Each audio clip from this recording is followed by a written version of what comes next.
Discover the best-kept secrets from the leading entrepreneurs across the globe. Learn from the greatest minds in business with the MyCoda podcast. Here's your host, Sam Payne.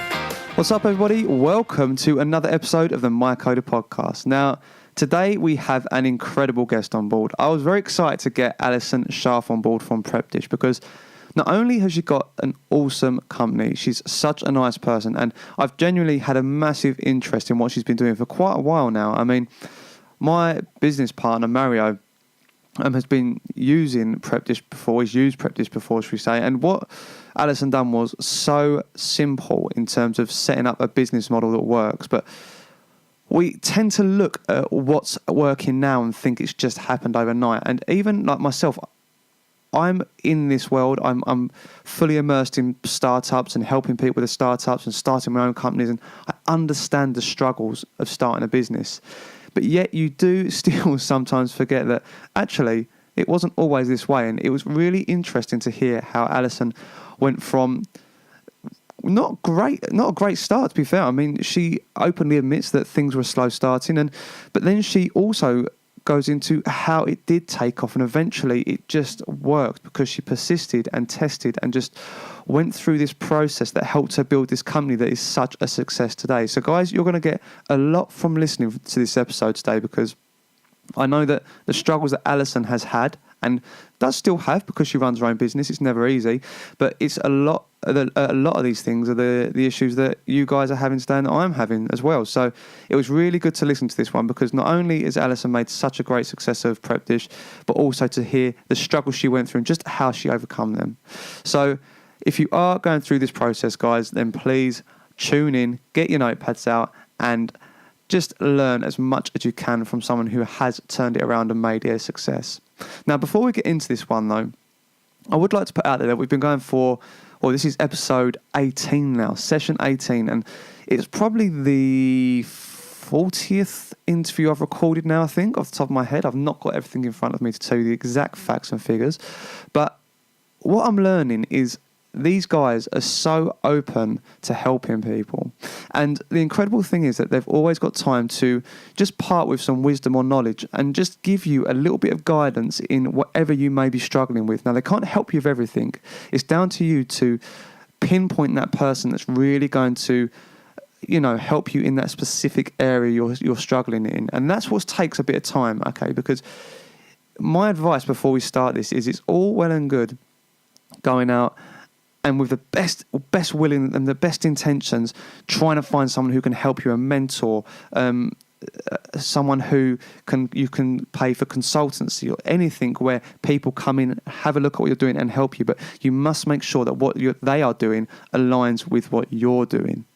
So it's very important, because when I'm helping guys out now, things have been going pretty well actually in the background. Behind the podcast, we're helping a lot of people out. I've just taken on a couple of really cool big clients that we're doing a ton of work with them at the minute, helping them launch their online companies. And in fact, some people I've had to turn down. I've had a couple of people approach me where I can't help. I'm just not the right person for them. We didn't fit. I didn't have the in-depth knowledge they needed on the specific area of their business they needed. But what I have done is helped people in the area which I can help them in. And so it's important, for me as someone who's helping people, to help them where I know I definitely can show them results, which is what I've been doing for people now. And two, if you're approaching someone, make sure you'll find the right person for the job, because there will be some people out there that will just say, yes, they can help, take your money and make things so much harder than they have to be. So that's my kind of a little bit of advice before we kick this one off. I won't go on too much longer now, because I want you to really enjoy this one with Allison, because again, it's just a great interview and I got a lot from this one, so I hope you will too. So I won't go on anymore, guys. I'll leave the intro here. Here is the MyCoda podcast session 018 with Allison Schaaf from Pipefish. Hi Allison, how are we doing today? I'm doing well. How are you? Yeah, doing very well, thank you. Very well. Excited to have you on the show, actually. I've been familiar with Pipefish for quite a while now. My business partner introduced me to it because he started doing it about 8 months ago and loved it and raved about it. So, very excited to see how you've done this and how it's got to where it is today. So, I mean, before we start this, though, could you just please introduce yourself and what it is you do? Yeah, so my name's Allison Schaaf. I'm a chef and dietitian. I started out with a personal chef company in Austin, Texas, but have now built a online meal planning subscription service called prepdish.com.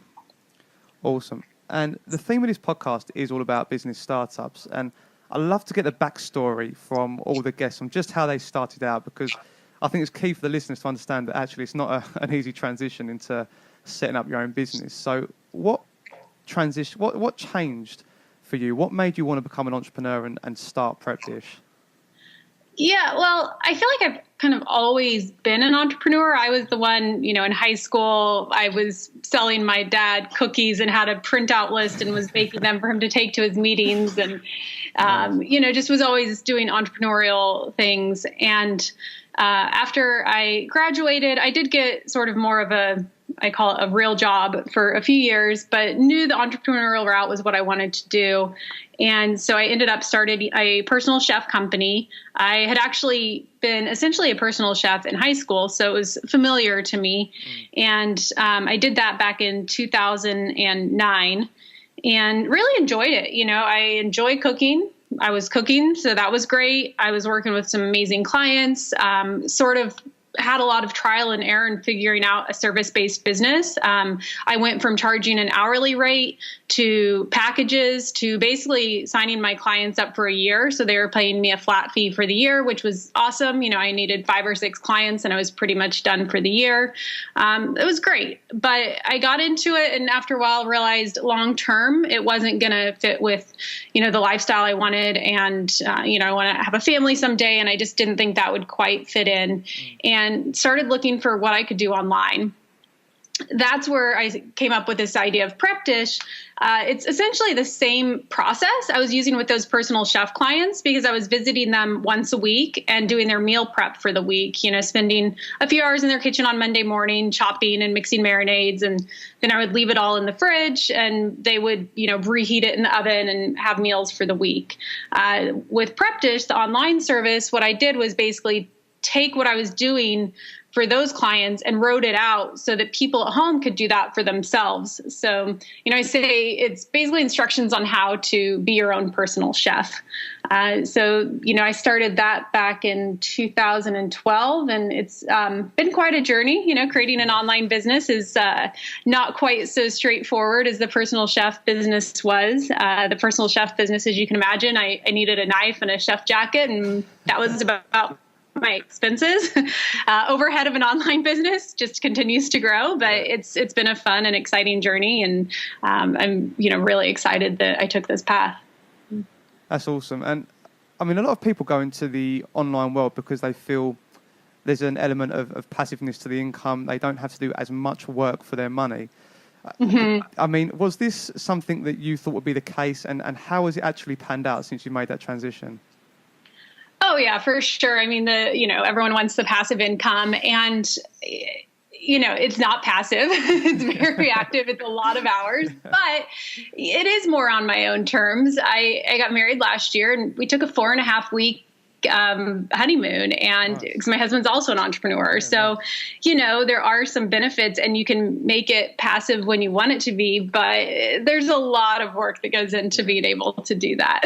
So. Absolutely. And, were there any moments for you when you thought, actually, this isn't for me? And was you ever tempted to go back to just being the personal chef and leaving the online stuff alone completely? Oh, yeah, there were plenty of moments like that. The first few years, I didn't make money on Prep Dish. I spent a lot of time and effort, and I felt like each subscriber that I brought on really took a lot of time and money on my part. And it was, frustrating. And it was, you had to really just believe that someday it would reach that point of being something. Well, it's an amazing business you've set up there and the service is just incredible. But, before we go into it in a bit more detail, could you just tell us a bit more about Prep Dish? Yeah, so it's set up as a subscription. I have subscribers either pay $14 for the month or $99 for the year. And what that is each week they get a downloadable PDF that is 3 pieces: a grocery list, instructions on how to spend, 1 to 3 hours prepping meals ahead of time. And then the third piece is just simple instructions on how to finish it off on the night of dinner. So that's the basics of it. We now have a member login so people can log in to get the meal plans, and we sort of have, various handouts and bonus items that go along with that. I always send out tips each week in the newsletter, but basically it's that weekly meal plan. Here's what you need to do. Busy moms tend to love us because they don't have to think about meals anymore. Everything's real food. It's gluten-free. We have a paleo option as well. My background as a dietitian, I feel very strongly about not using processed food and all real food. Yeah, I mean, and do you know what? That was actually one thing I really liked about Prep Dish, because my other business actually is a CrossFit gym, and a lot of the guys in there, they love paleo food. They love, all people in CrossFit love paleo food, thinking about it. But so for me, it wasn't the fact that people were investing in a diet fad. They were actually investing in real food and really healthy, balanced meals. So how hard has it been to maintain that consistently over time and keep it nice and varied for everybody?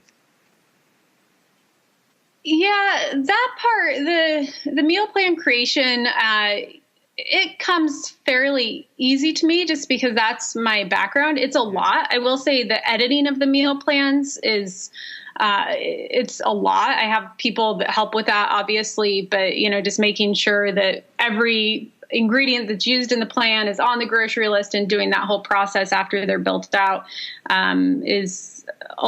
takes a lot of time, but coming up with new recipes and all that. I had several years as a personal chef, so I had all of these recipes already in my head. It was basically just getting them out onto paper.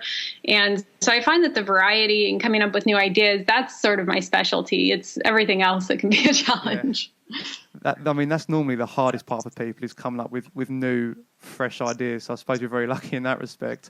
But putting out that much content must take a lot of time. How much time do you actually dedicate to putting your meal plans together every month? So we batch that. Just I have a product that's basically batching. So obviously I'm big into batching, and so I batch the process mainly because I do end up getting burned out after a while. I can only do so many weeks of that intense recipe testing and editing before I need a break, and so I batch that.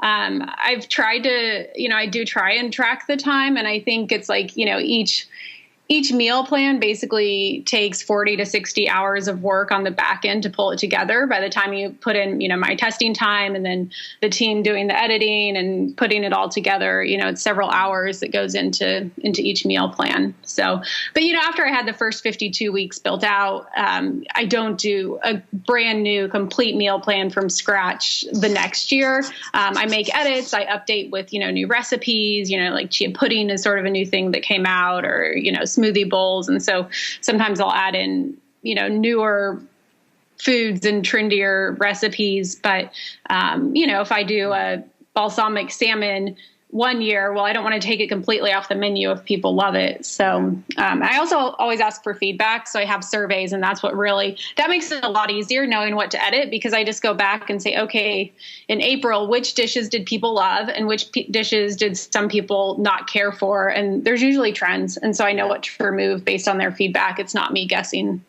Yeah. And, actually moves me perfectly onto my next question, which was going to be actually, when you're serving so many people, everyone's got so many different dietary requirements and tastes. So how often do you actually survey these guys and go back and amend your menus? So I do each month I do a survey of, how they liked the meals that month, because that's what I use when I go to do edits. And then I do sort of a bigger overall survey twice a year, and that's for demographics and feedback. And, it kind of depends on, I don't always ask the same things. I do have some basic demographic questions I always ask. And then from there, it depends on what we're wanting to do. Like recently, I asked, are you on Snapchat? Because I wanted to know if my audience was there yet. But those bigger surveys I do twice a year. Awesome. And I mean, you must have guys that are following your meal plans from all over the world, right? Because I mean, I know myself, I know a few people in the UK who are actually following your meal plans as well. So Nice.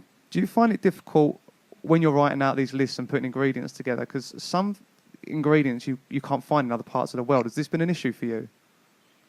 Not really. So it's funny. I moved to Puerto Rico in January. And so now I think I can really share in the struggle that people have with getting certain ingredients. I didn't have that problem in Austin, Texas. That's the Whole Foods, main store there. So Austin was pretty easy. Here in Puerto Rico, it can be tricky. So I feel the pain of some of the subscribers. Yeah. I try and always have substitution ideas ready to go, especially for things that I know might be difficult. There's always easy ways to sub things out. We have an active Facebook group page, and I use that for substitution ideas. So that way people can get on and say, hey, I couldn't find zucchini this week. Do you have any ideas? And not only can I jump in and say what I would do, but, other subscribers might be like, well, I had the same issue and here's what I did. Yeah. So that Facebook group page has been a great way to handle substitution ideas. Yeah, I bet. And, you mentioning that you guys have moved to Puerto Rico is actually reminded me of this story. My grandparents lived in Barbados for a while, and we visited them on Christmas.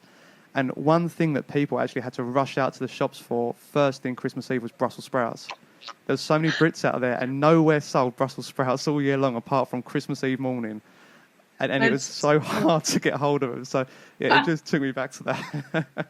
Yeah, you can usually get Brussels sprouts, but not all. I mean, nothing is consistent here. That's what I've found the problem is there's not one item that I can just, one time I went to the grocery store and they were out of chicken, so you really? just really?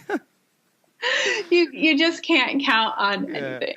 And do you know what I loved as well is the fact that the clients have to go out and buy the foods themselves. I mean, I've got two questions that come from this really. Is one, have clients ever asked for you to set up a service where you provide the ingredients yourselves? And secondly, have you ever been tempted to do this as an added service from Pipefish?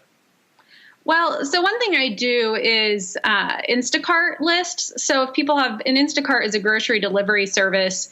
Unfortunately, there's a lot of grocery delivery services out there, but they're pretty segmented. There's not just like one major player. Right now, Instacart is one of those major players. So we have a pre-made Instacart list that people can click a button, it fills their shopping cart, and then the groceries show up at their door.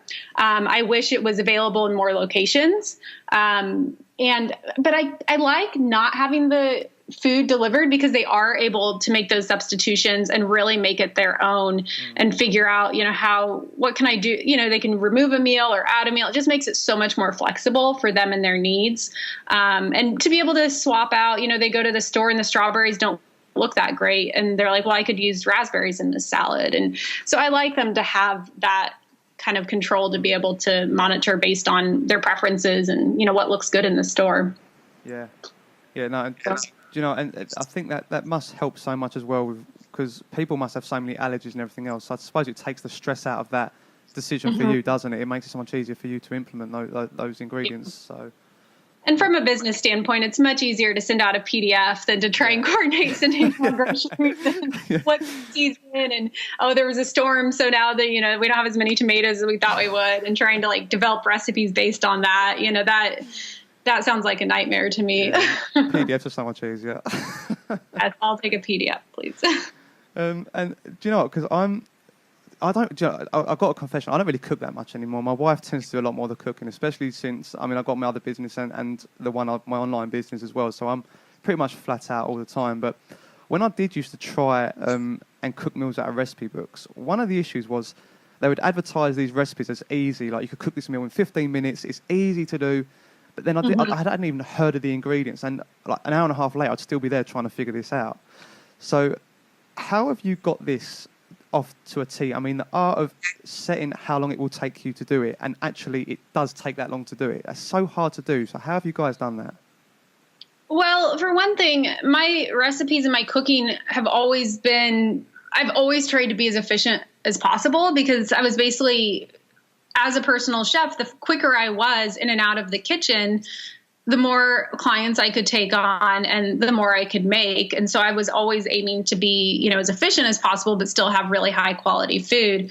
So part of it's just, the experience. And then, I have people test. So we have what we call a super fast meal plan that only requires 1 hour of prep time. And for that one, what I do is after I create it, I have someone else test it out. Sometimes that'll be my husband. He tends to be a little bit on the slower side when it comes to prepping. So I know if he can do it in an hour, that it's a pretty sure bet that most people can do it in an hour. He does a great job, just, a little more precise than I am with things. So so I try and get people to actually test it and give me feedback too on whether or not it's actually an hour. Because I know that the normal week-to-week meal prep does take a little more time. And so part of that too is just, is the subscriber a fit for the service? Because it has to be someone that values the time that goes into having healthy, tasty meals that are made at home.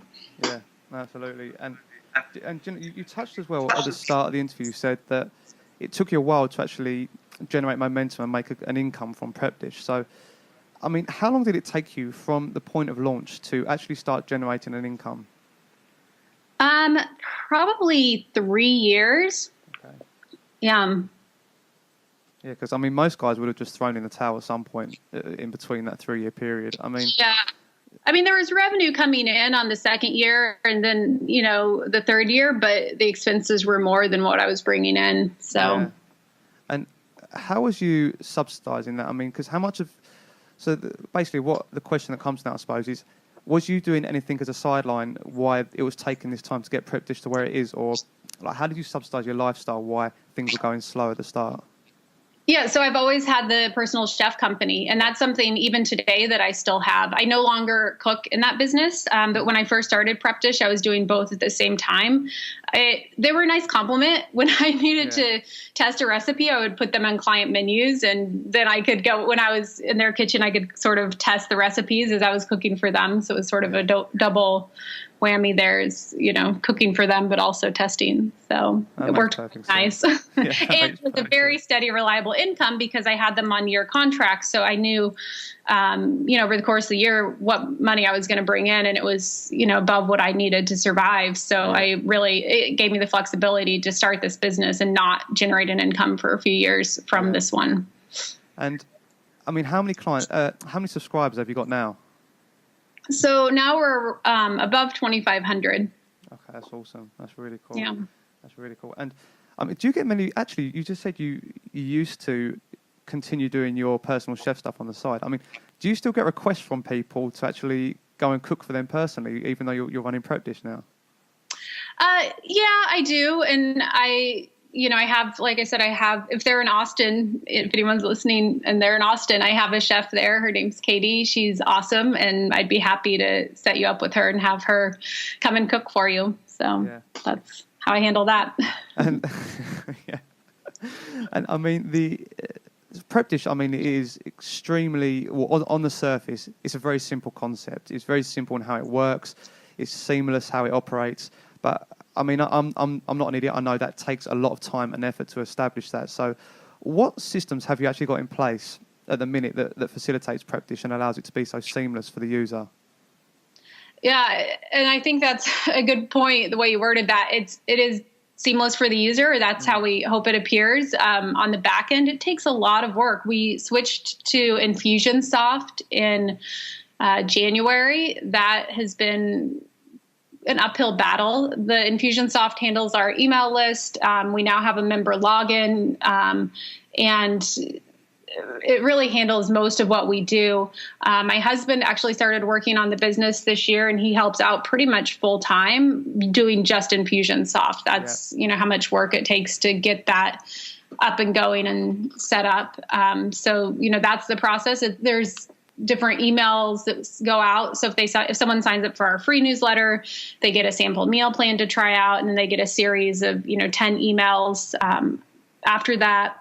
We also have an automation series. When someone signs up as a new subscriber, they get a welcome video from me that explains the service. And then each week I send out a new email that sort of welcomes them and gives them some more tips for getting started. And then that member login site that I mentioned, that allows them to access past plans. It also allowed us to set up a premium membership where people can access bonus handouts and specialty menus, and just everything that we've ever created is now on that member login. And so that's been an awesome, because before, when we first started, we just sent out the email. And when people paid, they were paying to get the email.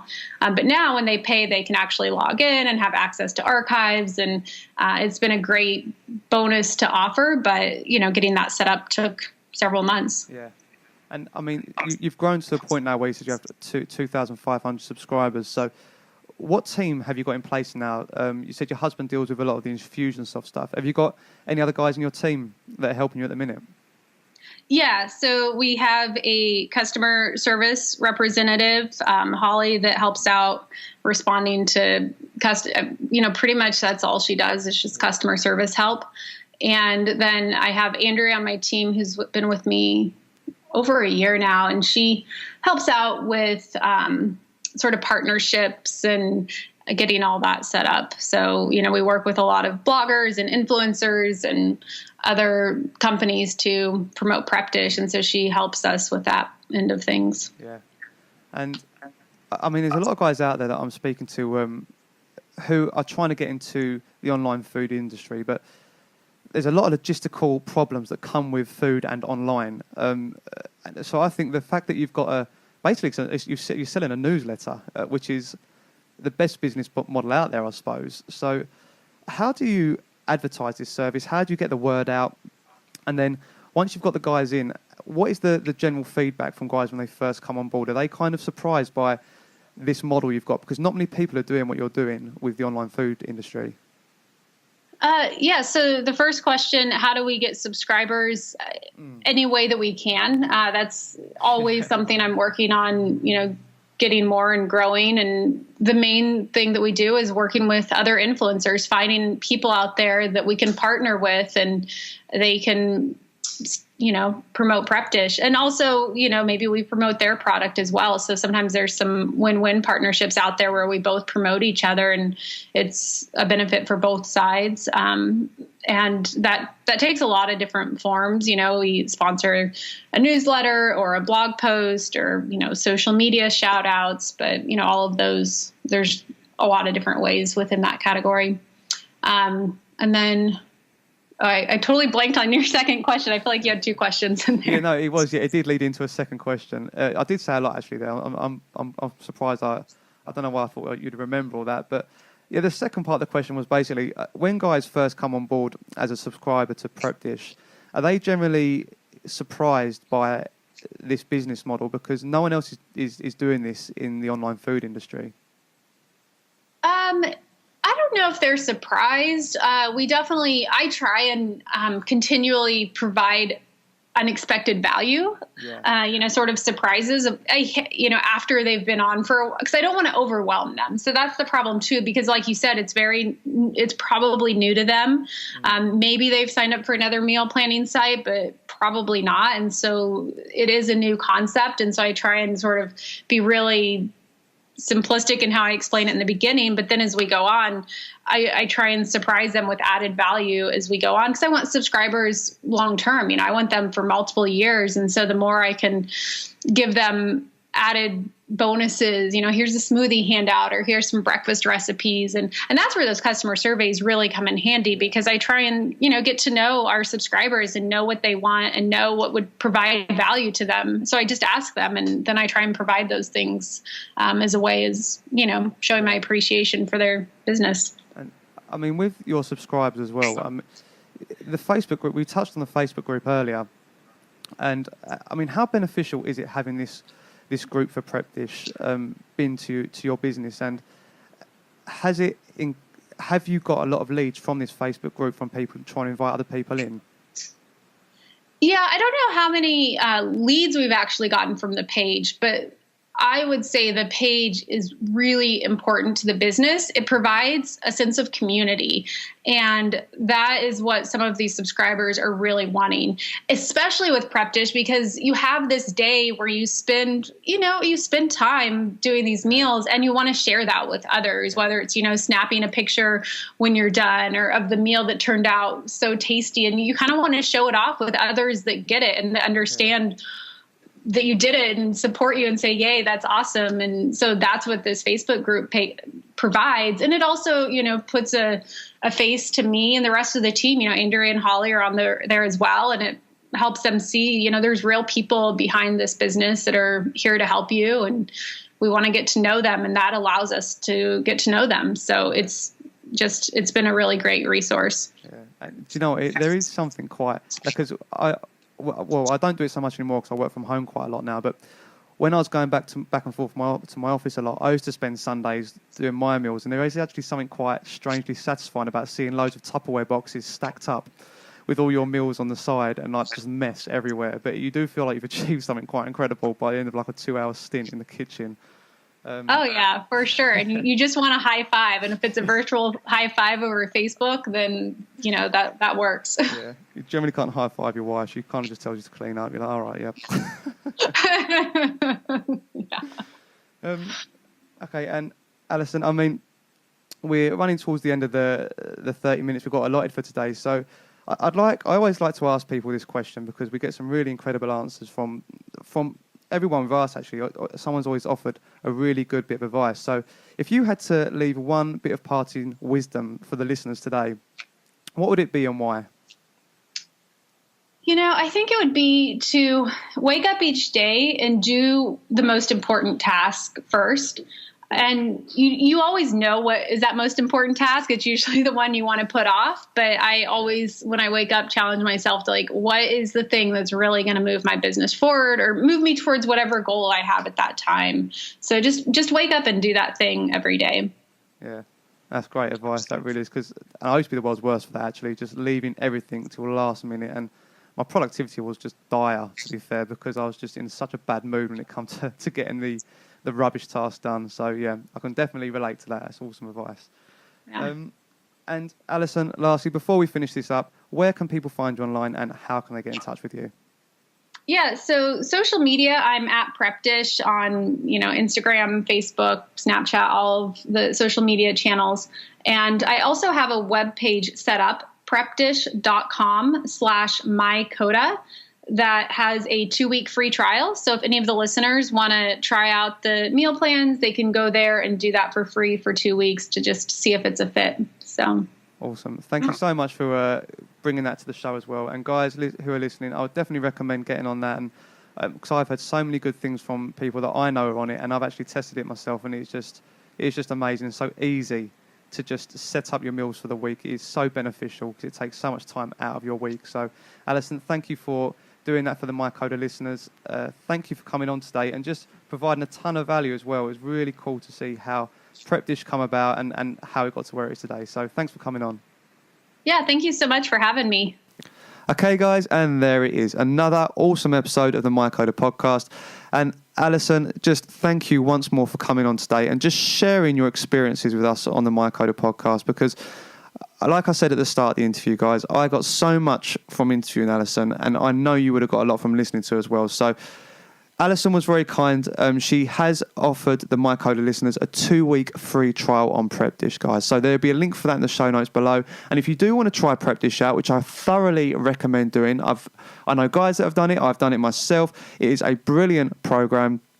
And it makes your life so much easier when it comes to prepping and cooking healthy, nutritious meals all week long. So, guys, click that link, get your 2-week free trial, and just fully immerse yourself in that and really make the most of that. I guarantee you won't regret it.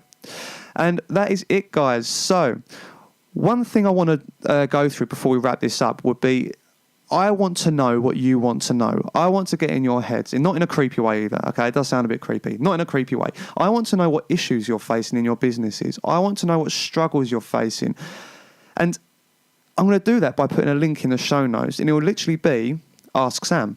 And that Ask Sam link will take you through to a a small survey, and all you have to do, guys, is answer a couple of questions, and it will just be, what struggles are you facing right now? What would you most like to know now? Something along those lines. I'm going to put it in there now, guys. So jump on that, fill that out, and just let us know what you want to know. Because that's why I started this podcast. I was so excited to do this because naturally it's just gained so much momentum. And I'm talking to the people that I was listening to. It's an incredible experience for me. And I'm asking questions I want to ask. And I'm asking questions from my clients that I'm working with on a one-to-one basis or through my online programs.